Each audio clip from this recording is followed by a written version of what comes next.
Hello दोस्तों, स्वागत है आप सबका मेरे YouTube चैनल रोहिणी क्लासेस में। तो आज हम 2020 की सीरीज़ पर्यावरण की स्टार्ट कर रहे हैं। आई होप आप सबको अच्छा लगेगा। और ये है टेस्ट नंबर 1। तो गाइस, आपके जितने भी नंबर बनते हैं वो कमेंट बॉक्स में ज़रूर मेंशन करें और अपने दोस्तों में ज़रूर शेयर करें मेरे वीडियोस। तो चलिए बिना किसी देरी के स्टार्ट करते हैं। तो देखिए, हमारा पहला क्वेश्चन है कथन कारण का। तो कथन क्या दिया हुआ है देखते हैं।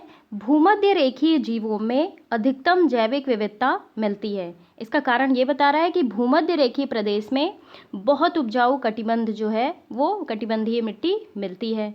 अब कथन के बारे में देख लेते हैं। देखिए, भूमध्य रेखीय जीवों में अधिकतम जैविक विविधता मिलती है, बिल्कुल मिलती है।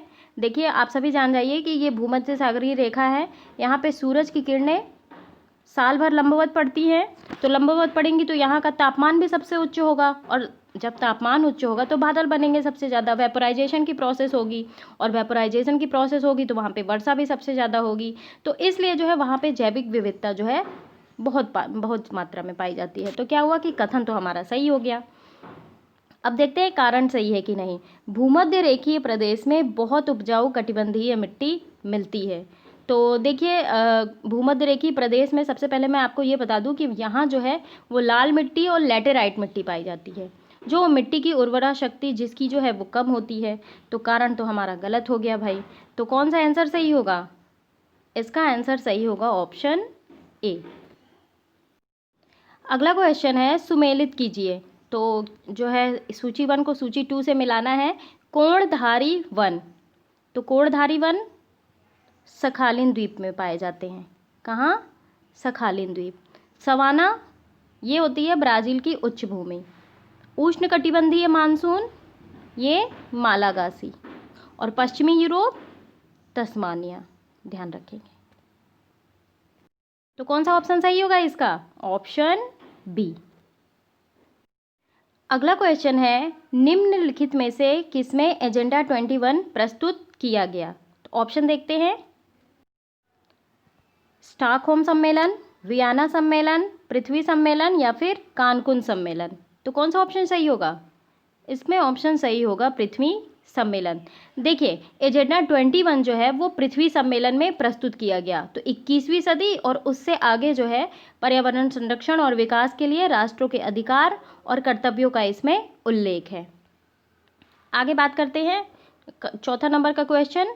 तो यूनेस्को के जीव मंडल जो है परक्षण कार्यक्रम के प्रमुख उद्देश्य में निम्न में से कौन सा सम्मिलित नहीं है?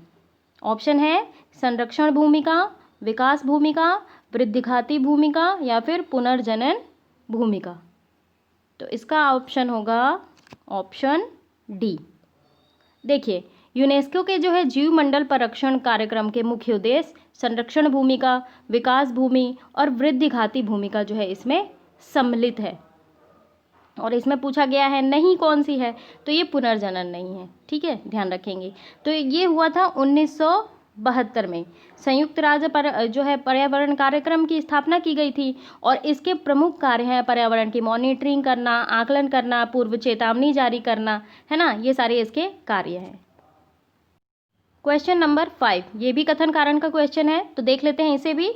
बढ़ते पोषण स्तर के साथ ऊर्जा का सापेक्षिक ह्रास बढ़ता जाता है। कारण ये बता रहे हैं बढ़ते पोषण स्तर के साथ प्रजातियों की गतिशीलता जो है वो बढ़ती जाती है। अब देखिए, पहला कथन पहले देख लेते हैं।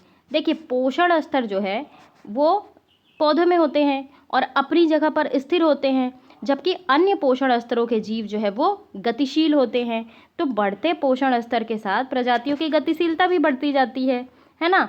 तो कारण भी सही बता रहा है, और इसलिए श्वसन द्वारा जो है ऊर्जा के क्षय के सापेक्षिक मात्रा जो है बढ़ते पोषण स्तर के क्रम में जो है वो बढ़ती जाती है। तो इसका ऑप्शन सही होगा ऑप्शन ए।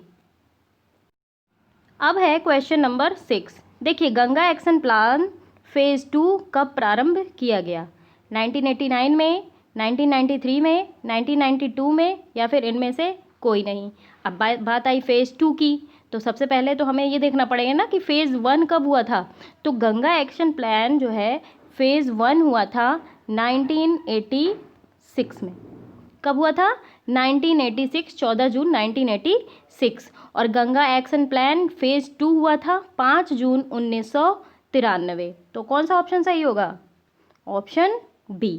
तो इस द्वितीय चरण में जो है यमुना, गोमती और दामोदर नदी को भी शामिल किया गया। और गंगा कार्य योजना के क्रियान्वयन और नीति और कार्यक्रम को आगे बढ़ाने के लिए प्रधानमंत्री की अध्यक्षता में भारत सरकार ने 1985 में केंद्रीय गंगा प्राधिकरण जो है वो गठित किया।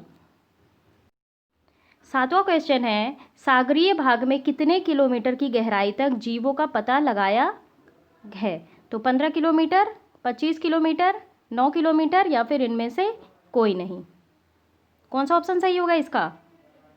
इसका ऑप्शन सही होगा 9 किलोमीटर। गाइस, ये सारे क्वेश्चन जो है एग्ज़ाम में आए हुए हैं, आप समझ लीजिए कि बहुत इंपॉर्टेंट क्वेश्चन है ये, और आने की पूरी पूरी संभावना भी है। ठीक है, तो इसका एक्सप्लेनेशन भी हम देख लेते हैं। देखिए, 9 किलोमीटर जीवमंडल की जो निचली सीमा है, यानी कि मृदा की गहराई या फिर सागरीय गहराई, तो ऑक्सीजन और सूर्य का प्रकाश जो है उसके द्वारा निर्धारित होती है।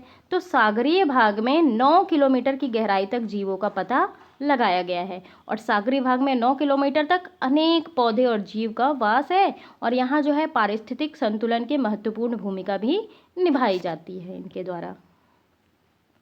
अगला क्वेश्चन देखते हैं, एक पारिस्थितिकी तंत्र के संबंध में निम्नांकित कथनों में से कौन सा सही नहीं है?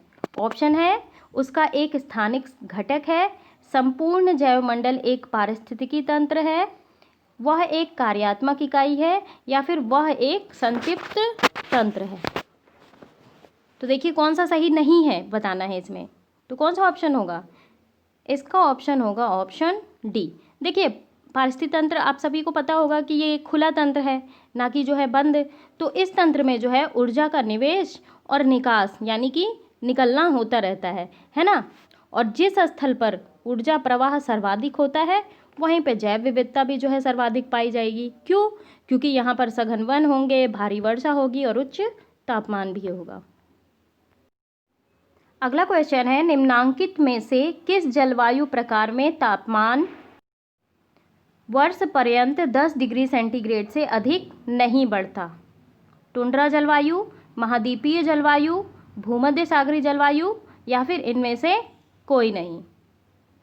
तो ये होगा टुंड्रा जलवायु। देखिए, टुंड्रा जलवायु जो है वहाँ की सर्वाधिक गर्म महीने का तापमान भी आप मान लीजिए वहाँ पे 10 डिग्री सेंटीग्रेड होता है।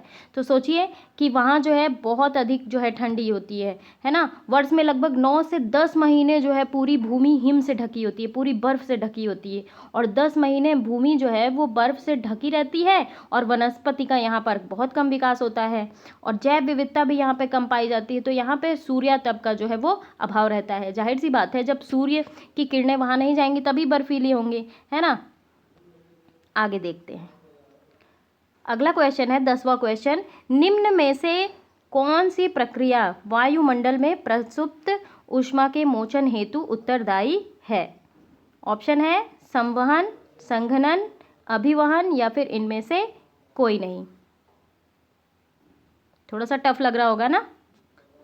चलिए ट्राई करते हैं, देखते हैं कौन सा सही है। आई होप सबने आंसर बता दिया होगा। तो इसका ऑप्शन सही होगा संघनन। मैं बताती हूँ कैसे। देखिए, जल के गैसीय अवस्था से तरल और ठोस अवस्था में परिवर्तित होने की प्रक्रिया संघनन कहलाती है। ध्यान रखेंगे, जल के गैसीय मतलब गैसीय अवस्था से तरल या ठोस अवस्था में परिवर्तित होने प्रक्रिया को संघनन कहते हैं। तो जब जल जो है वाष्प जल या फिर हिम में परिवर्तित होता है तो संघनन की गुप्त ऊष्मा जो है वो मुक्त होती है। जहाँ पर संघनन अधिक होगा वहाँ पर वायु भी जो है विरले पाई जाएगी, है ना।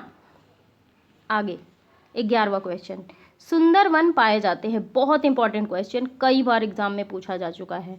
सुंदर वन कहाँ पाए जाते हैं? हिमाचल प्रदेश, कश्मीर, वेस्ट बंगाल, या फिर उत्तराखंड। तो कहाँ पाए जाते हैं? आई होप ये आंसर सबको पता होगा। इसका ऑप्शन सही होगा पश्चिम बंगाल।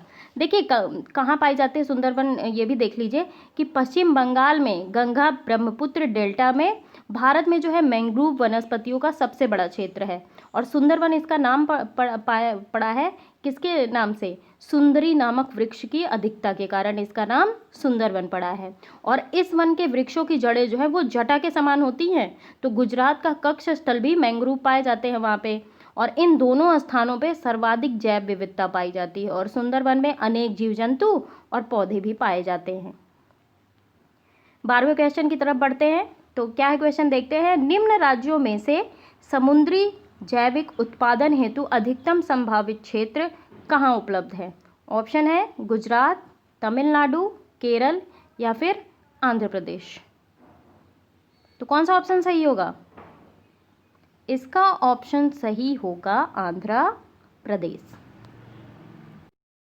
कारण भी मैं आपको बता दूं क्यों यहाँ पे जो है जैविक उत्पादन हेतु अधिकतम संभावित क्षेत्र पाया जाता है, क्योंकि यहाँ पे जैविक क्रियाएं जो हैं वो ज़्यादा होती हैं। और यहाँ पे समुद्री जैविक उत्पादन के लिए सरकार ने कई तरीके के प्रोजेक्ट को जो है वो शुरू किया है।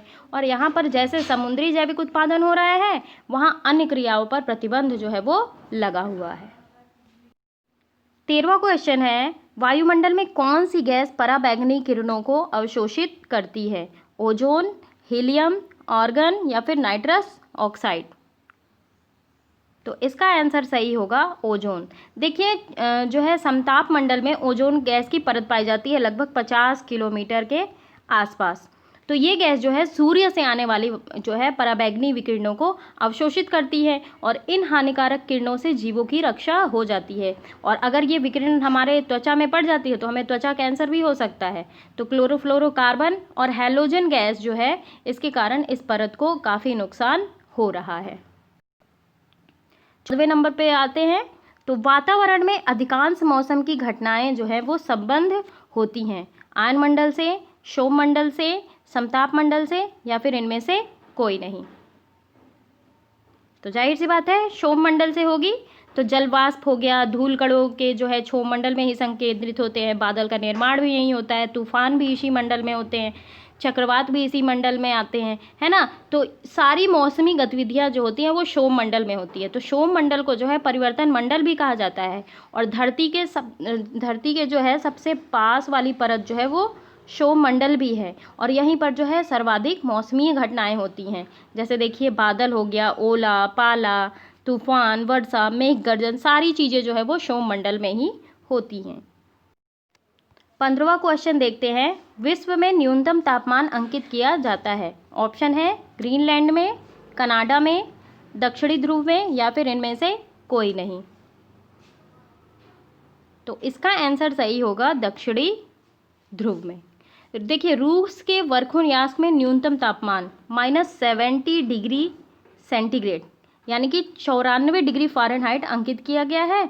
और अंटार्कटिका में वॉस्टॉक के निकट इससे भी कम तापमान जो है यानी कि 90 डिग्री -90 डिग्री है ना, तो इसे जो है अंकित किया गया है। तो इसलिए जो है न्यूनतम तापमान अंकित किया गया है दक्षिणी ध्रुव में। अगला क्वेश्चन देखते हैं।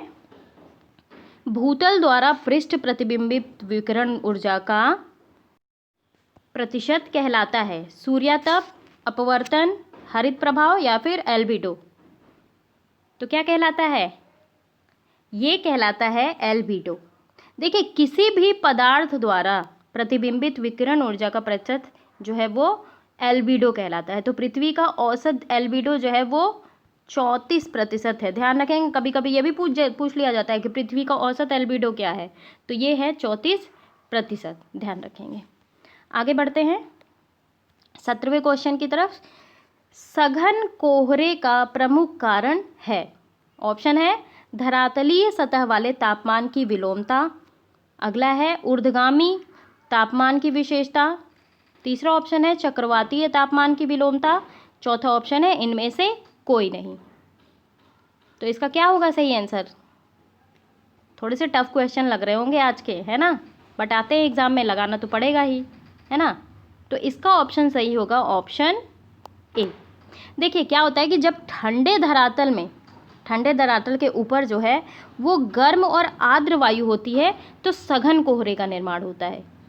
एक बार फिर से सुनिए, जब ठंडे धरातल में ऊपर जो है गर्म और आर्द्र वायु होती है तो सघन कोहरे का निर्माण होता है। तो कोहरे के निर्माण के लिए जो है रात्रि के तापमान का धरातलीय प्रतिलोमन का होना बहुत ज़रूरी है।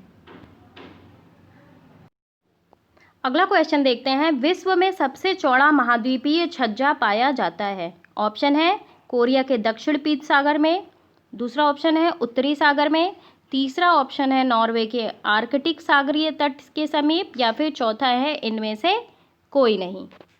तो महाद्वीपीय छज्जा कहाँ पाया जाता है, अभी मैं एक्सप्लेनेशन के साथ बताऊंगी आपको। पहले आप ऑप्शन लगाइए कौन सा सही है। तो इसका ऑप्शन सही होगा उत्तरी सागर में। देखिए, विश्व का सर्वाधिक विस्तृत जो है महाद्वीपीय मग्न तट जो है वो आर्कटिक महासागर में पाया जाता है, लेकिन नॉर्वे के आर्कटिक जो है सागरीय तट के समीप महाद्वीपीय मग्न तट की जो है वो लंबाई चौड़ाई जो है वो बहुत कम है। तो इसलिए ऑप्शन बी जो है वो सही होगा। 19वां क्वेश्चन देख लेते हैं।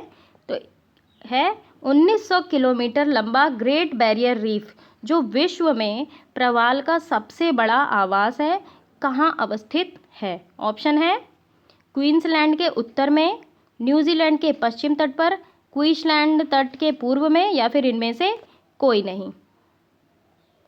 तो ये है क्वींसलैंड तट के पूर्व में। देखिए, ग्रेट बैरियर रीफ ये जो है प्रवाल भित्ति का उदाहरण है। तो ये विश्व का सबसे विस्तृत प्रवाल भित्ति है जो क्वींसलैंड के पूर्वी तट पर स्थित है। इसकी लेंथ जान जाइए 900 किलोमीटर, और इसकी जो है चौड़ाई ब्रेथ जो है 160 किलोमीटर है, ध्यान रखेंगे। अब आज की 2020 सीरीज का आखिरी क्वेश्चन, उष्णकटिबंधीय चक्रवातों के उद्गम की अधिकतम संभावना है कहाँ। विषुवत रेखा पर, कर्क रेखा पर, मकर रेखा पर, या फिर उष्णकटिबंधीय अभिसरण मेखला पर। तो कहाँ है, ये है उष्णकटिबंधीय अभिसरण मेखला पर। देखिए, मेखला पर जो है वहाँ का तापमान 8 से 15 डिग्री तक होता है अक्षांशों के दोनों गोलार्धों की ओर। तो भूमध्य रेखा के आसपास तो रसदार फूलों के उत्पादन ज़्यादा होगा ना, तो क्या होगा, चक्रवातों के उद्गम की अधिकतम संभावना भी होगी, है ना। तो चलिए, यही समाप्त होता है मेरा ये वीडियो। और कैसा लगा मेरा ये वीडियो ज़रूर आप मुझे बताएं, और प्लीज़ गाइस जो है शेयर ज़रूर करें वीडियो को, और बेल आइकन प्रेस करना बिल्कुल भी ना भूलें। Thank you very much.